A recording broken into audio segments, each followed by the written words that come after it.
Sejam todos bem-vindos. Meu nome é Rodolfo Costa Silvestre, médico cardiologista. Estamos iniciando o módulo 1, Princípios Básicos de Eletrocardiografia, um curso de eletrocardiograma do PS Zerado.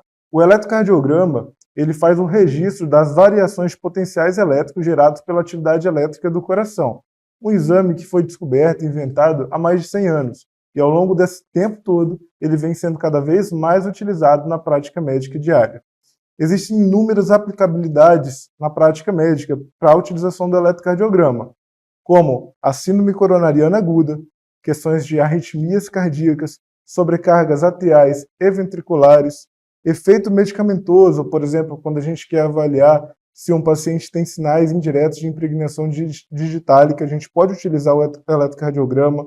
Quando a gente está suspeitando de um paciente que chega na sala de emergência, uma situação de parada cardiorrespiratória, por exemplo, a gente está pensando que essa causa da parada é uma hipercalemia, o eletro pode nos ajudar nisso, ou até mesmo antes desse paciente evoluir com a parada cardiorrespiratória, né? Alterações eletrolíticas é o que a gente estava comentando, não só o potássio, como o cálcio e diversos outros eletrólitos são avaliados também pelo eletrocardiograma, o funcionamento do marca-passo, dentre outras várias aplicações. Quando a gente começa a falar em eletrocardiograma, começa a surgir o desespero, né? Muita gente acaba abandonando o aprendizado, não entende, acha que isso é coisa de outro mundo, acha que ninguém nunca vai conseguir aprender e dominar eletrocardiograma. E a gente está aqui para mostrar que isso não é assim, né? Vamos simplificar um pouco esse processo, vamos facilitar esse ensino. Então, falou em eletrocardiograma, falou em HELP, né? Me dá uma ajuda aqui, professor. Vamos facilitar todo esse conhecimento. Não raramente, né, o primeiro contato com o eletrocardiograma dos estudantes de medicina se dá dessa forma, né? Um vídeo engraçado, só para descontrair um pouco, para mostrar que muita gente começa dessa forma. Analisando o eletrocardiograma, desespera, não consegue entender nada, mão na cabeça, vira para um lado, vira para o outro, e quando acha que está conseguindo alguma coisa, vê que está no caminho errado. Mas a gente está aqui para mudar, né? Para simplificar esse processo e te dar uma direção. Todos nós gostaríamos que o conhecimento médico fosse dessa forma, algo simples, que a gente pudesse transportar do livro facilmente para a nossa cabeça, o nosso imaginário, sem muito esforço. Mas sabemos que a vida não é tão simples assim e precisamos de um pouquinho mais de esforço para aprender o conteúdo. Alguns conceitos fundamentais são importantes antes da gente começar a falar dos padrões eletrocardiográficos em si. Um deles é a identificação, algo muito banalizado pela maioria dos profissionais. O eletrocardiograma ele tem diversas nuances, diferenças entre as pessoas, né? Entre elas, o biotipo, né? O peso e a altura, o sexo entre homens e mulheres, né? A mulher, por exemplo, pela questão da mama, ela pode acabar alterando principalmente o QRS, tendo um QRS um pouco menor. O homem, mais alto, mais musculoso, o coração um pouco mais hipertrofiado que a mulher, pode ter o QRS mais alargado, né? Maior. Então, o biotipo do paciente interfere também na nossa análise. A gente tem que estar sabendo se esse paciente ele é jovem, se ele é mais velho, se ele tem um perfil de ser mais alto ou mais baixo, mais gordo, mais magro, isso tudo tem relação. A idade é outro fator importante também que deve ser avaliado. Então, uma regrinha clássica. Pegou um eletrocardiograma, a primeira coisa a ser analisada. Esse eletro tem nome, né? A gente está identificando corretamente esse eletrocardiograma. Eletro sem nome não vale de nada. Quem garante para você que esse eletro não é de outro paciente? A data que ele foi feito, né? Com o nome você já descobre o sexo, na maioria dos casos, e a idade é um importante fator também a ser acrescentado. Vamos começar agora alguns conceitos fundamentais. O que seriam as ondas, os complexos, os intervalos e os segmentos. Presta atenção que isso é simples, dá para aprender. Não é bicho de 7 cabeças assim. A primeira onda que surge no eletrocardiograma recebe o nome de onda P. A onda P ela marca o momento de despolarização atrial, tá? A sístole é a contração do átrio.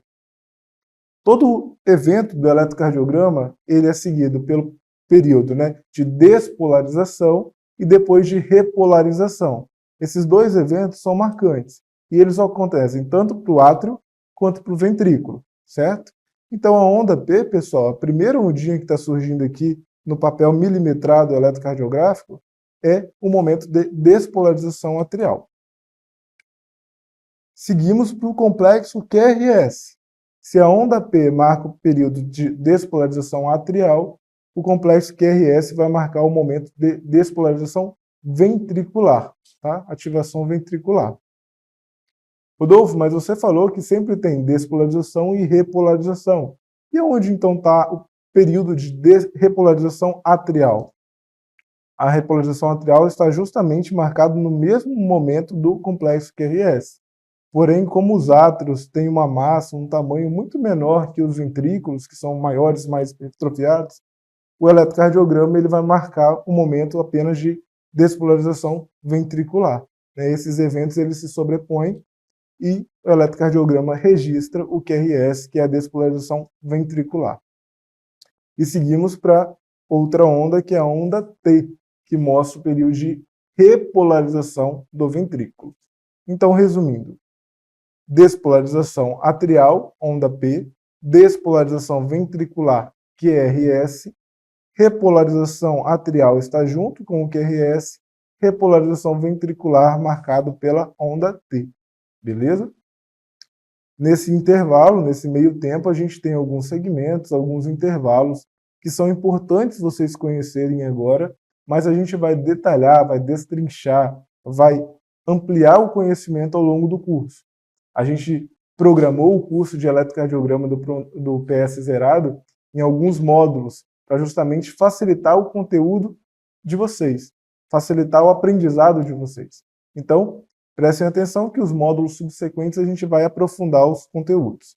Mas, basicamente, a gente tem o segmento PR, que é do final da onda P ao início do QRS, e nós temos o intervalo PR, que vai do início da onda P ao início do QRS. Sempre, pessoal, um intervalo é um período maior, ele engloba o segmento.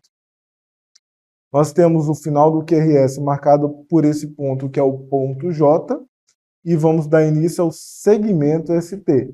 Muito importante, né, quando a gente está diante de um paciente com suspeita de síndrome coronariana aguda, um infarto agudo do miocárdio, onde a gente quer avaliar se tem supra ou infradesnivelamento desse segmento. Nós temos o intervalo QT, que vai do início do QRS até o final da onda T, e em alguns momentos surge essa onda U, que nada mais é do que um resquício da repolarização ventricular. A gente vai abordar ela um pouco mais aprofundada ao desenrolar do curso. O sistema de condução, algo fundamental também de ser conhecido, né? Então, para realizar toda essa ativação, tanto do átrio quanto do ventrículo, o impulso elétrico, a energia elétrica, ela surgindo no átrio, ela vai se desenrolar no coração da gente de algumas formas. Então, o impulso ele nasce, né, no nó sinusal. O nó sinusal ele tem uma propriedade de se excitar mais rápido que as demais regiões do coração. Fazendo uma analogia simples, é aquele que fala mais alto. Se a gente está dentro de uma sala de aula, como a gente está agora, e a minha voz ela sobrepõe a de vocês, o que acontece? Vocês começam a ouvir mais o meu tom de voz do que o de algum outro colega. Então, a minha voz ela é mais alta, ela dita a sequência. Aqui no coração acontece de forma similar com o nó sinusal. Ele se despolariza mais rápido. Então, ele puxa todo o fenômeno e o restante das partes do coração vão seguindo esse estímulo. Tá? Então, o impulso ele nasce no nó sinusal, ele vai fazer a despolarização do átrio direito, vai para o átrio esquerdo, vai chegar no nó atrioventricular e, a partir daí, seguir para a despolarização ventricular, seguindo o feixe de His, ramo direito e ramo esquerdo, e as fibras de Purkinje. Vamos, então, aprofundar um pouquinho mais o nosso conhecimento no sistema de condução. Detalhando um pouquinho mais o nó sinusal, né? Também chamado de nó sinoatrial. Ele é um marca-passo natural do coração, como eu já falei com vocês. ele despolariza mais rápido que as demais estruturas.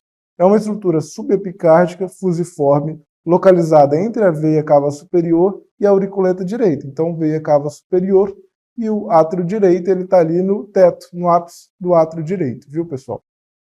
A principal característica, o seu automatismo de suas células, iniciando o estímulo elétrico e controlando todo o ritmo cardíaco. A nutrição do nó sinusal pode acontecer por duas artérias. A mais comum é pelo ramo da coronária direita, em 55% dos casos, ou da artéria circunflexa, em 45% dos casos. O impulso, chegando no nó atrioventricular, né, ele sofre um leve retardo da condução. O nó atrioventricular, pensem vocês, fazendo uma outra analogia, é como se fosse um radar. Você está viajando numa estrada, você vê um radar de trânsito, o que você faz? Você pisa no freio, você diminui um pouco a velocidade, para depois que você passar esse radar, você continuar acelerando o seu veículo. É mais ou menos isso que acontece. Tem tanta energia ali no átrio e você tem que fazer um filtro, uma peneira, frear um pouco antes que ela passe para o ventrículo. Imagine que toda atividade atrial passasse de forma rápida para o ventrículo. Poderia causar uma fibrilação ventricular. Então, o nó atrioventricular ele funciona dessa forma, tá bom? Localizado na base do septo interatrial, ali no ápice do triângulo de Koch, junto à válvula tricúspide. Então, quem não conhece o triângulo, uma representação esquemática apenas para vocês como curiosidade. As funções do nó atrioventricular: transmitir e limitar a quantidade de estímulos que chegam aos ventrículos, como a gente já estava conversando, tá? Evitando que todas essas atividades gerem uma arritmia grave. A nutrição do nó atrioventricular pode se dar através da artéria do nó atrioventricular, ramo da coronária direita, em 90% dos casos, ou da circunflexa, em 10% dos casos. Após a passagem do estímulo pelo nó atrioventricular, esse estímulo ele vai se conduzir pelos ventrículos, inicialmente pelo feixe de His. Ele vai iniciar essa condução do estímulo elétrico. Vai se dividir em dois ramos, o ramo direito e o ramo esquerdo, sendo que esses ramos eles podem se ramificar também em algumas outras porções, que são os hemifascículos, né? No caso do ramo esquerdo, ele pode comumente ter dois hemifascículos, que é o antero superior e o póstero inferior, mas também em alguns casos pode ter um terceiro fascículo que pode existir sendo composto pelas interconexões oriundas desses dois hemifascículos, certo? As partes finais, né, da condução elétrica ventricular se dá pelos ramos dos feixes de His e as fibras de Purkinje. As fibras de Purkinje elas são responsáveis pelo final ali do processo de despolarização ventricular. Lembra que a gente comentou? Todo o processo de sistema elétrico, condução de atividade elétrica ao longo do coração, se dá pelo momento de despolarização e repolarização. Uma outra esquematização para entrar mais fácil o conteúdo na cabeça de vocês conseguirem assimilar de forma mais simples essa representação esquemática. Então, o impulso ele chega ali no nó sinusal. Aqui nós temos o papel eletrocardiográfico, né, onde a gente vai ter as esquematizações da onda P, do QRS e da onda T. Então, começou o processo de despolarização atrial, tanto o átrio direito quanto o átrio esquerdo, nós temos a formação da onda P. Percebam, senhores, que a gente tem uma linha aqui ó, que divide a onda P no meio, né? Então, essa primeira porção representa a despolarização do átrio direito e a segunda porção representa a despolarização do átrio esquerdo. A onda P como um todo representa a despolarização atrial, átrio direito e átrio esquerdo. Teremos um momento que a gente vai aprofundar um pouco mais nas ondas P e até mesmo falar das sobrecargas, viu? O impulso ele chega ali no átrio ventricular, como eu falei. Apareceu o radar, você pisou no freio, então você gera uma linha isoelétrica, sem carga positiva ou negativa, ela fica neutra, tá bom? Então, esse segmento PR aqui, pessoal, marca justamente o momento da passagem do estímulo elétrico pelo nó atrioventricular. Quando o estímulo ele começa a descer ali pelos ramos direito e esquerdo do feixe de His, vai começar a formação do QRS. Terminou a despolarização ventricular, marca o final do QRS, e agora a gente vai iniciar um momento de repolarização desse ventrículo. Então a gente tem a fase de platô, que é o início da repolarização, e a onda T, que é o final da repolarização ventricular. Então, de forma esquemática, as manifestações eletrocardiográficas, né, os eventos que surgem ao longo do processo de despolarização e repolarização atrial e ventricular se dão dessa forma.